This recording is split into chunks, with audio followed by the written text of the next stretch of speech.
Pardon the disarray. My room had an unscheduled visit from a stormtrooper. But guess who handled him? You. Ray.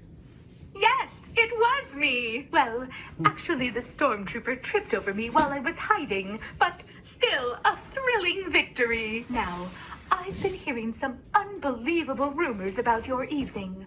What happened out there? Kylo Ren showed up. The supreme leader of the First Order here aboard the Halcyon. Ugh, it sends a chill down my central couplers. How did it feel to be there for that fight? Exciting. Amazing. It certainly sounds like it. I'm just glad the battle is over. You know, in some ways, this journey has been a bit out of control, but also, it's been remarkable. What part of this trip will you remember most? All the adventures.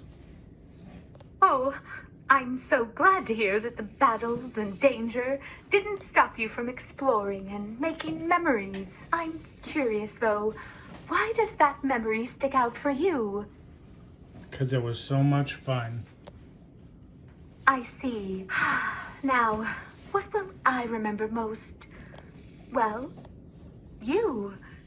Do you realize the impact you've had? I hope so. You're right to be proud. You hid the Resistance's records in the Halcyon's computer. And you transferred the coaxium to restart the ship. The more I think about it, if you weren't here, I wouldn't have made it through this. Do you know what I learned from you this voyage? What? What did Can you guess what I've learned from our time together? How to be brave. Together as one. Bravery. That's exactly it. When we first met, you said you were just here for the food. But then, you helped me again and again. Yep. And helped me believe in myself. Which is why I want to say from the very core of my programming, thank you. You're welcome. I only wish we had more time together. I promise that even if I live another 200 cycles, I won't forget what you've done for me. But now I'm afraid our time together is almost over. So, before we part ways, can I offer you anything like a bedtime story or a lullaby? A bedtime story. This is a story you may be familiar with, but not many in the galaxy have heard the true version, which was carefully researched by some of my fellow droids. Would you like to hear it? Yes. Yes. Excellent. It's a story about one of the greatest heroes in galactic history. Someone brave, selfless, and clever who defeated the Empire almost entirely by himself. But I'm getting ahead of myself. Please know that you can stop me at any time by simply turning off my panel. Don't worry, I won't be offended. Now, let's begin. Not that long ago, there was a great civil war. The Galactic Empire was doing its utmost to inspire fear and discord throughout the galaxy. But, as is the case so often, when you find bullies, you find the brave people who stand up to them. Those were the rebels. And this story starts just after they had won their first important battle against the Empire. It was during this battle that spies stole secret plans for the Empire's terrible weapon, the Death Star. Despite being pursued by Darth Vader, the rebels entrusted the plans to one of their greatest leaders, someone fierce, witty, and beautiful. That's right, R2-D2. So, as stormtroopers attacked his ship, R2 boldly rolled through weapon fire, and along with his fearless companion, C-3PO, blasted off the rebel ship in an escape pod.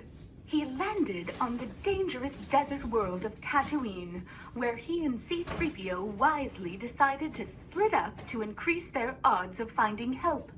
But when R2 realized he wasn't making enough progress, he hatched a dangerous scheme, allowing himself to be captured by local Jawa traders.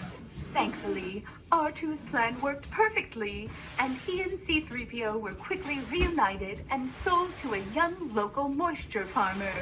But, unfortunately, a restraining bolt was placed on R2 in the process.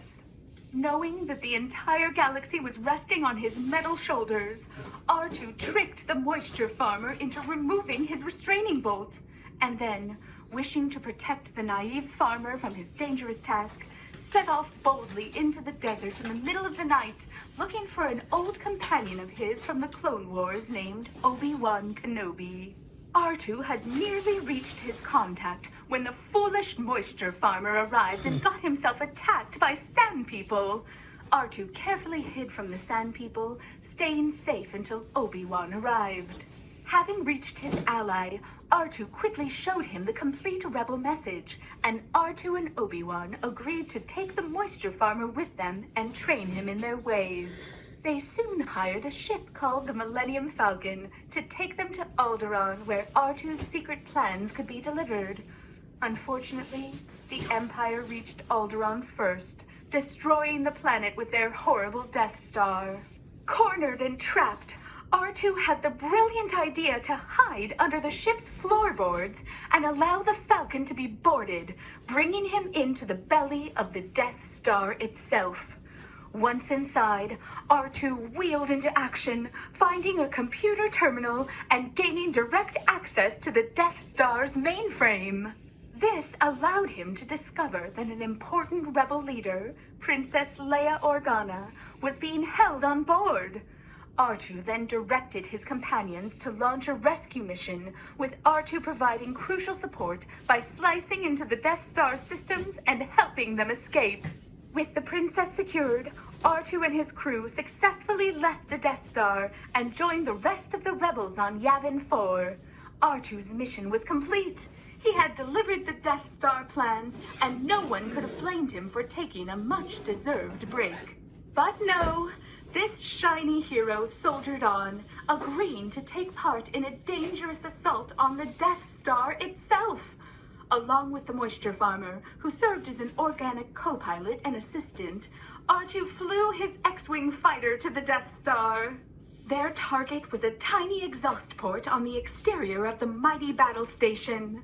As they approached the port, R2 was struck and badly injured by blaster fire.